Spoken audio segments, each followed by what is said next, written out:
राधे राधे। मैं हूँ डॉक्टर मोनिशा डोले और आपका बहुत बहुत स्वागत है इस प्यारे से चैनल में spiritual awakening with doctor Monisha.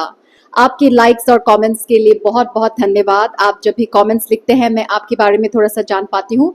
तो वीडियो को देखने के बाद नीचे कमेंट सेक्शन में अपने थॉट जरूर शेयर करें। अगर चैनल को सब्सक्राइब नहीं किया है अभी तक तो जल्दी से कर दीजिए और मुझे थोड़ा सा प्यार और बल दीजिए। अगर आपको अपनी अवेकनिंग जर्नी में काउंसलिंग और थेरेपी सेशंस की ज़रूरत है तो आप मेरे साथ सेशंस बुक कर सकते हैं। Email me at monishadole@gmail.com।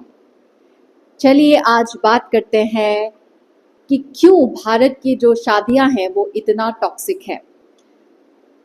वैसे तो शादियां अपने में ही बहुत टॉक्सिक होती हैं और पूरी दुनिया का ही ये हाल है, लेकिन ज़्यादातर जो भारतीय शादियां होती है वो बहुत ज़्यादा टॉक्सिक है।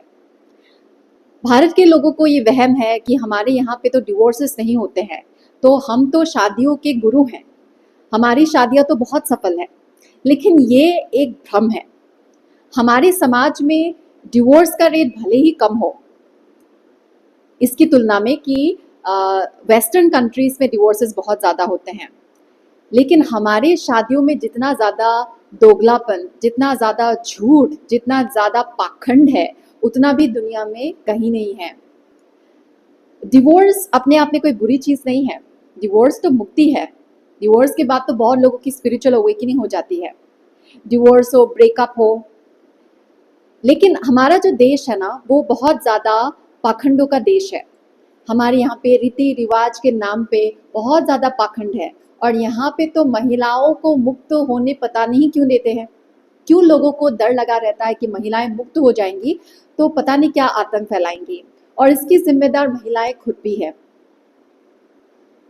हमारे भारत की शादियां टॉक्सिक क्यों हैं? क्योंकि हमारे शादियों का जो मेन फाउंडेशन है वो है कोडिपेंडेंसी। खास तौर पे लड़कियों को, महिलाओं को कोडिपेंडेंसी का ऐसा पार्ट पढ़ाया जाता है, ऐसी प्रोग्रामिंग की जाती है कि भले ही महिला इंडिपेंडेंट हो, वो जॉब करती हैं, लेकिन फिर भी वो बहुत ज़्यादा कोडिपेंडेंट रहती हैं। उनके लिए उनका जॉब सेकेंडरी होता है। उनको लगता है उनका जन्म भी हुआ है बच्चा पैदा करने के लिए।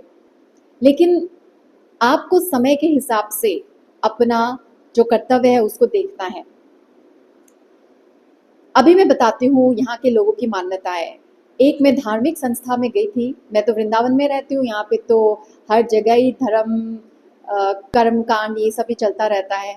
तो मैं एक मंदिर में गई थी, एक संस्था में गई थी जो बहुत ज़्यादा फेमस है, हर जगह उनके सेंटर्स हैं। तो वहाँ पे गई थी तो वहाँ के एक प्रभु जी ने मुझसे पूछा था कि आपकी शादी हो गई? मैंने बोला अभी तक की नहीं है।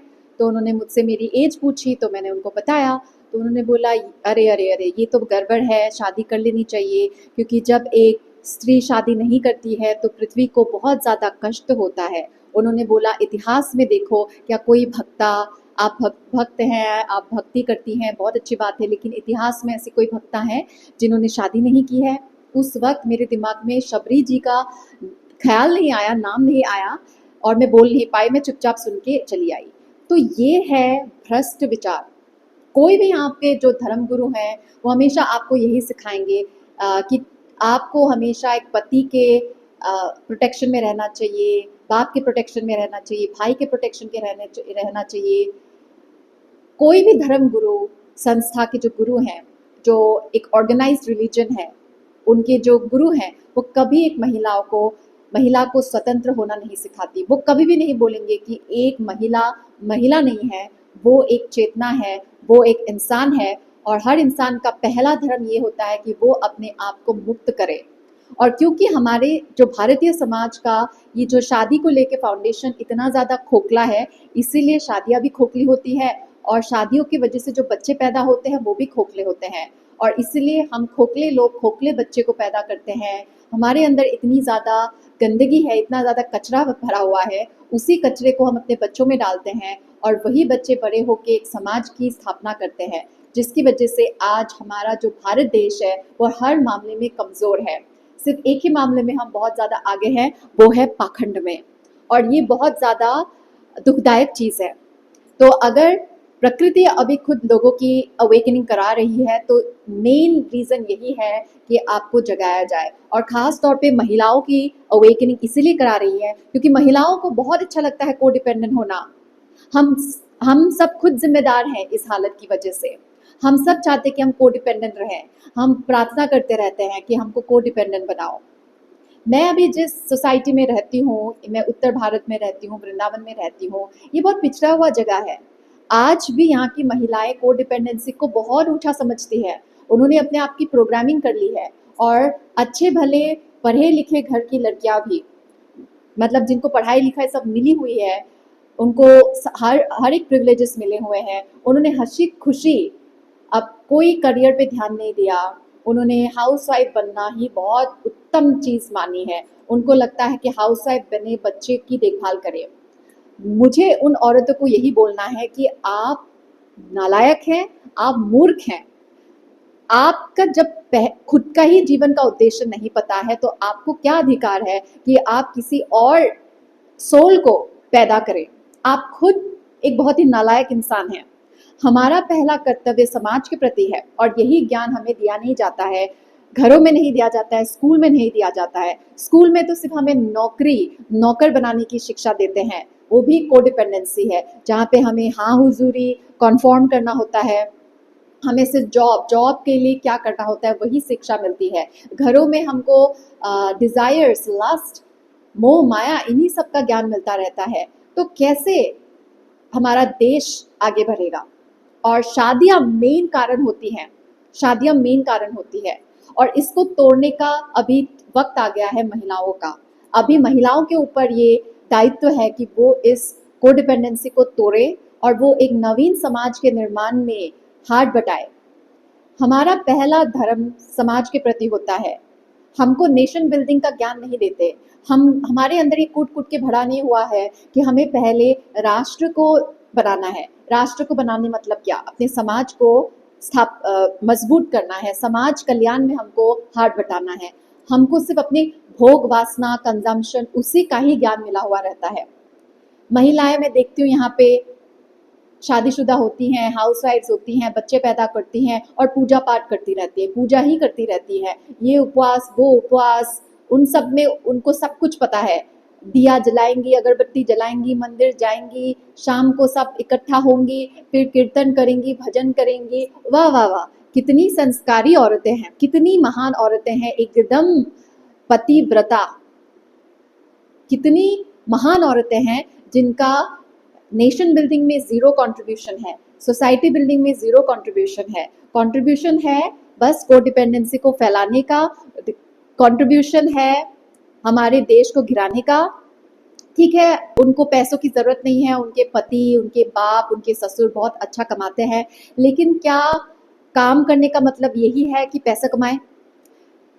काम, कर्म, जिस कर्म से समाज का प्रगति हो उसे कर्म कहते हैं। जरूरी नहीं कि आप पैसों के लिए काम करें, आप कुछ भी काम कर सकती हैं, नॉन प्रॉफिट में भी काम कर सकती हैं, लेकिन ये औरतें करती नहीं हैं। ये बच्चों के साथ चिपकती रहती हैं और एक के बाद दूसरा बच्चा पैदा करती है। खास तौर पे उत्तर भारत में, यहाँ का पॉपुलेशन 24 करोड़ से ज़्यादा है, लेकिन फिर भी यहाँ के औरतों को बच्चे पैदा करने की जो उनकी कीड़ा है वो कम नहीं होती। और जिस औरत ने खुद ही अपने जीवन को जिया नहीं है, उसको पता नहीं है कि समाज में क्या हो रहा है, देश में क्या हो रहा है, वायुमंडल में क्या हो रहा है, वो अपने बच्चे को क्या ज्ञान देगी? एक माँ सबसे पहला गुरु होती है, तो पहले उसे गुरु बनना चाहिए और वो गुरु तभी बन पाएंगी जब उन्होंने अपने जीवन में ध्यान दिया हो, अपने ऊपर ध्यान दिया हो, पहले अपने जीवन का उद्देश्य को पालन किया हो। लेकिन एक गलत प्रोग्रामिंग की वजह से उन्होंने एक गलत जीवन को चुना है और इसी को हम सोचते हैं कि the good life, the good Indian marriage, जिसके ऊपर लाखों करोड़ों लोग रुपए पैसे लोग खर्च करते हैं। माँ बाप बचपन से एक बेटी की शादी के लिए पैसा जमा करते हैं। खास तौर पे इस प्रांत में, उत्तर भारत में मैंने देखा है, माँ बाप बचपन से ही बच्चों की शादी के लिए पैसे जोड़ते हैं और ये सबसे ज़्यादा टॉक्सिसिटी है। ये जो शादी है, शादी के बारे में हमें कुछ पता नहीं है। शादी कभी भी और आजकल टॉक्सिक शादियां क्यों हो रही है, क्योंकि अभी न्यूक्लियर शादियों का ज़माना है।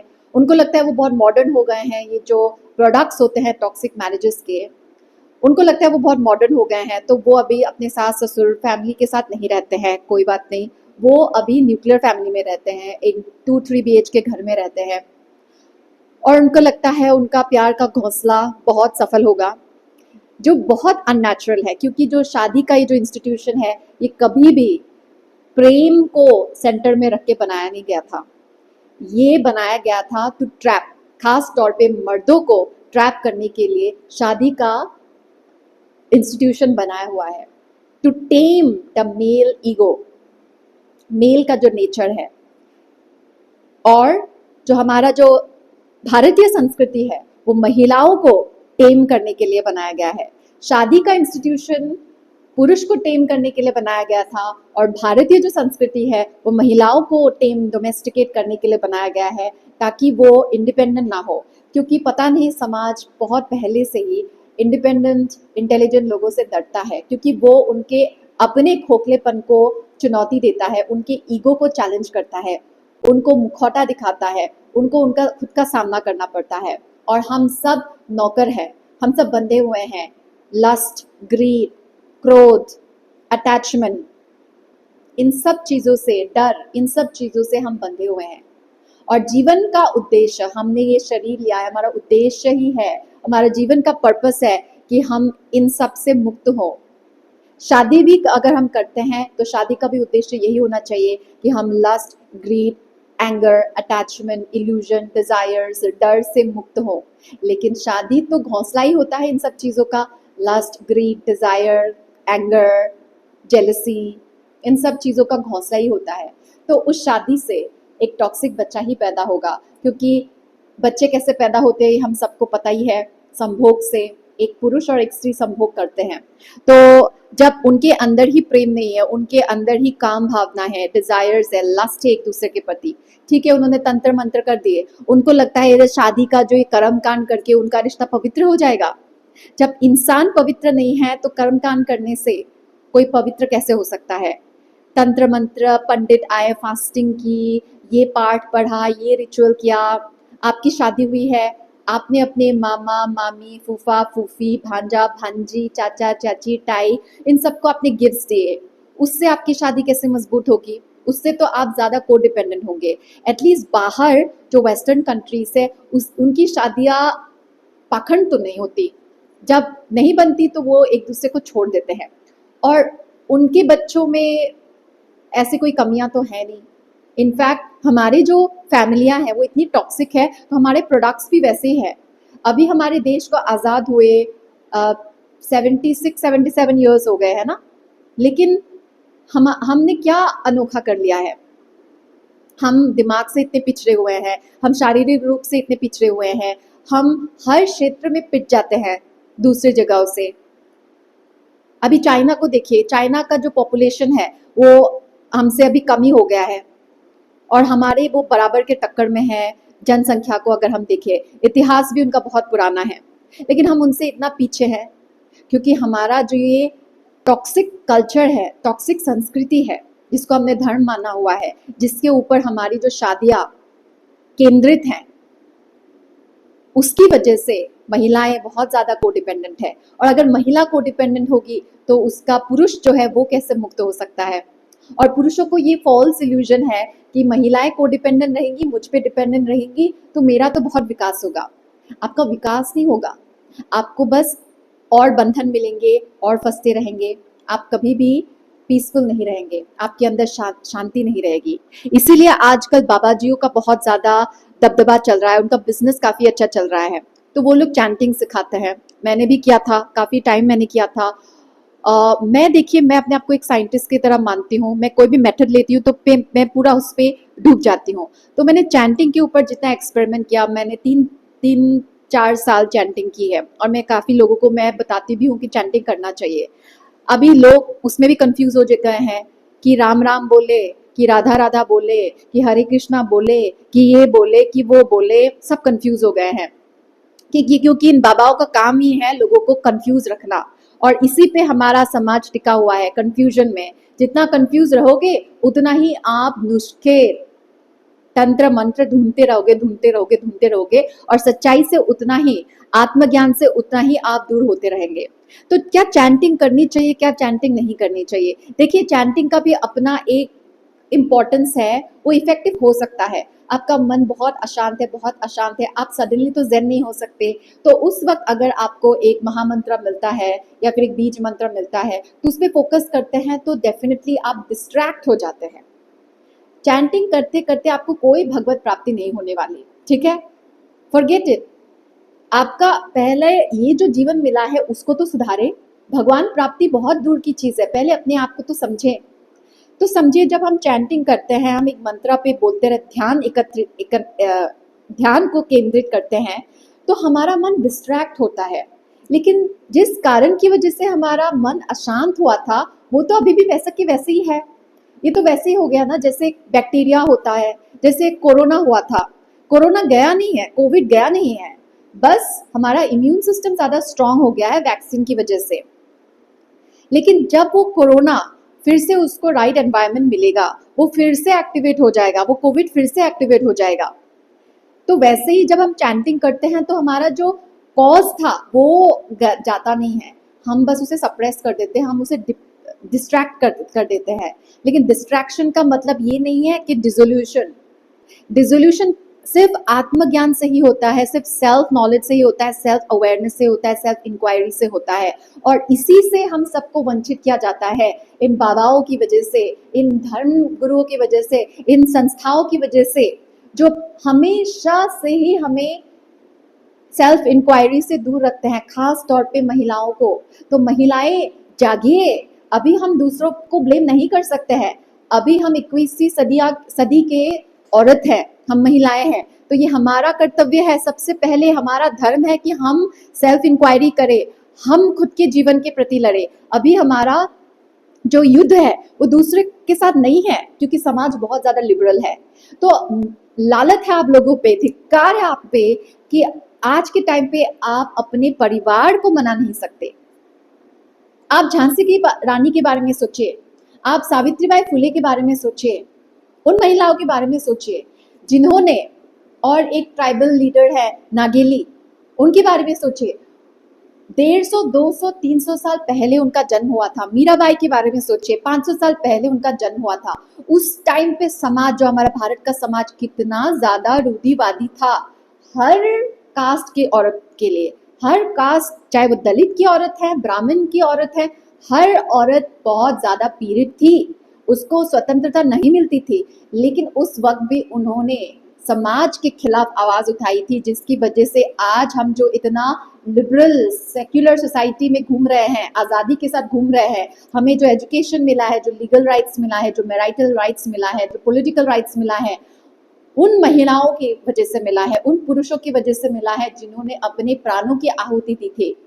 तो धिक्कार है आप पे अगर आप अपने माँ बाप को भी मना नहीं सकते अपने जीवन को खुल के जीने के लिए। तो सिर्फ आप जिम्मेदार है, और आपका कोई अधिकार नहीं है कि आप हाउसवाइफ बनी रहें आज के टाइम पे। अगर आप हाउसवाइफ हैं तो आप सुने, धिक्कार है आप पे अगर आप नेशन बिल्डिंग में पार्ट नहीं ले रहे हैं, सोसाइटी बिल्डिंग में पार्ट नहीं ले रहे हैं, और पहले अपने फैमिली बिल्डिंग में पार्ट ले रहे हैं। धिक्कार है, क्योंकि फैमिली सोसाइटी का ही एक पार्ट है। और आज के वक्त अगर आपको एजुकेशन मिला है और आपने अपने ज्ञान का, अपने नॉलेज का, अपने टैलेंट का यूज नहीं किया, और आप बस अपने परिवार को पालने में, बच्चे पैदा करने में उसको ही महान काम समझ रहे हैं, तो आप बहुत पछताने वाले हैं। प्रकृति आपको कभी माफ नहीं करेगी कि आपने प्रकृति का नुकसान क्या है। कि आज के वक्त एक बच्चा पैदा करना बहुत बड़ा पाप है।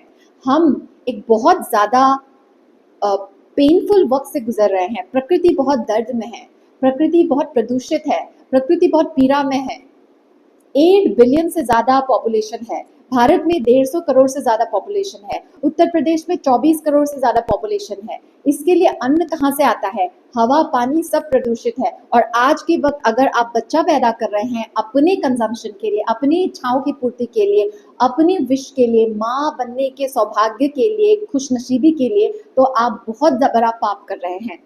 ठीक है, तो दोस्तों, शादी इसलिए टॉक्सिक है क्योंकि सब कोडिपेंडेंट है, तो अपने कोडिपेंडेंसी से मुक्ति लीजिए। पहले पहले अपने आप को मुक्त कीजिए, उसके बाद आप शादी की परिभाषा को बदलिए और एक नवीन समाज के स्थापना में सहयोग दें। शादी भी करें, ज़रूर करें, लेकिन मुक्ति के लिए करें, ना कि कोडिपेंडेंसी के लिए करें। अगर आप कोडिपेंडेंट हैं तो आप शादी के लायक नहीं हैं। कोडिपेंडेंट है तो आप माँ बनने के लायक नहीं है, बाप बनने के लायक नहीं है।